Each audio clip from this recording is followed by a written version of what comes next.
Kitab 1 Raja-Raja. Lalu berkatalah Elia, orang Tisbe, dari Tisbe Gilead, kepada Ahab, "Demi Tuhan yang hidup, Allah Israel yang kulayani, sesungguhnya tidak akan ada embun atau hujan pada tahun-tahun ini, kecuali kalau kukatakan." Kemudian datanglah firman Tuhan kepadanya, "Pergilah dari sini, berjalanlah ke timur dan bersembunyilah di tepi sungai Kerit di sebelah timur sungai Yordan. Engkau dapat minum dari sungai itu, dan burung-burung gagak telah kuperintahkan untuk memberi makan engkau di sana." Lalu ia pergi, dan ia melakukan seperti firman Tuhan. Ia pergi dan diam di tepi sungai Kerit, di sebelah timur sungai Yordan.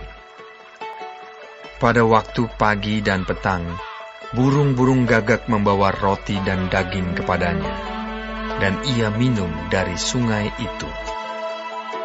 Tetapi sesudah beberapa waktu, sungai itu menjadi kering, sebab hujan tiada turun di negeri itu. Maka datanglah firman Tuhan kepada Elia, "Bersiaplah, pergi ke Sarfat yang termasuk wilayah Sidon, dan diamlah di sana. Ketahuilah, aku telah memerintahkan seorang janda untuk memberi engkau makan." Sesudah itu ia bersiap, lalu pergi ke Sarfat. Setelah ia sampai ke pintu gerbang kota itu, tampaklah di sana seorang janda sedang mengumpulkan kayu api.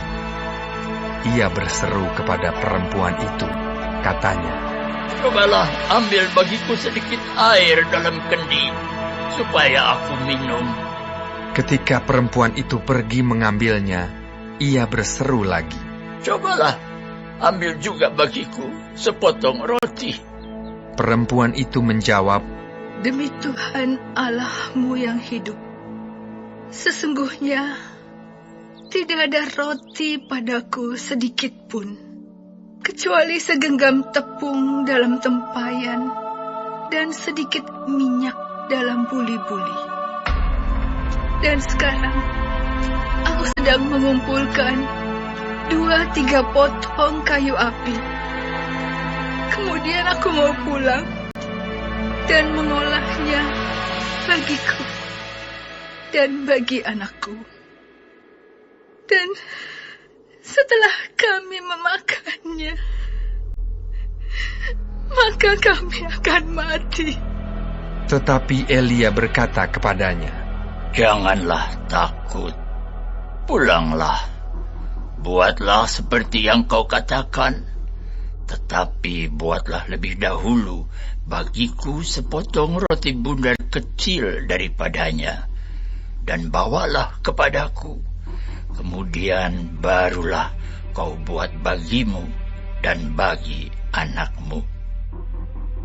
Sebab beginilah firman Tuhan Allah Israel, tepung dalam tempayan itu tidak akan habis, dan minyak dalam buli-buli itu pun tidak akan berkurang sampai pada waktu Tuhan memberi hujan ke atas muka bumi."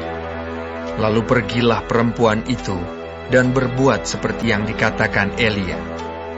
Maka perempuan itu dan dia serta anak perempuan itu mendapat makan beberapa waktu lamanya.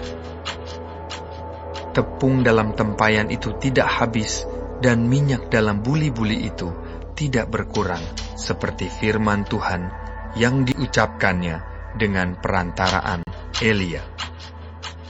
Sesudah itu, anak dari perempuan pemilik rumah itu jatuh sakit, dan sakitnya itu sangat keras, sampai tidak ada nafasnya lagi. Kata perempuan itu kepada Elia, "Apakah maksudmu datang kemari, ya abdi Allah? Singgahkah engkau kepadaku untuk mengingatkan kesalahanku dan untuk menyebabkan anakku mati. Kata Elia kepadanya. Berikanlah anakmu itu kepadaku. Elia mengambilnya dari pangkuan perempuan itu dan membawanya naik ke kamarnya di atas dan membaringkan anak itu di tempat tidurnya. Sesudah itu ia berseru kepada Tuhan, katanya, Ya Tuhan Allahku, apakah Engkau menimpakan kemalangan ini atas janda ini juga, yang menerima aku sebagai penumpang dengan membunuh anaknya? Lalu ia mengunjurkan badannya di atas anak itu 3 kali dan berseru kepada Tuhan, katanya, Ya Tuhan Allahku, pulangkanlah kiranya nyawa anak ini ke dalam tubuhnya. Tuhan mendengarkan permintaan Elia itu, dan nyawa anak itu pulang ke dalam tubuhnya, sehingga ia hidup kembali.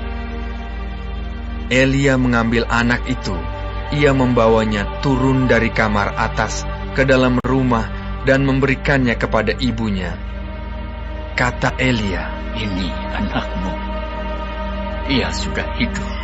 Kemudian kata perempuan itu kepada Elia, Sekarang aku tahu bahwa Engkau abdi Allah, dan firman Tuhan yang Kau ucapkan itu adalah benar.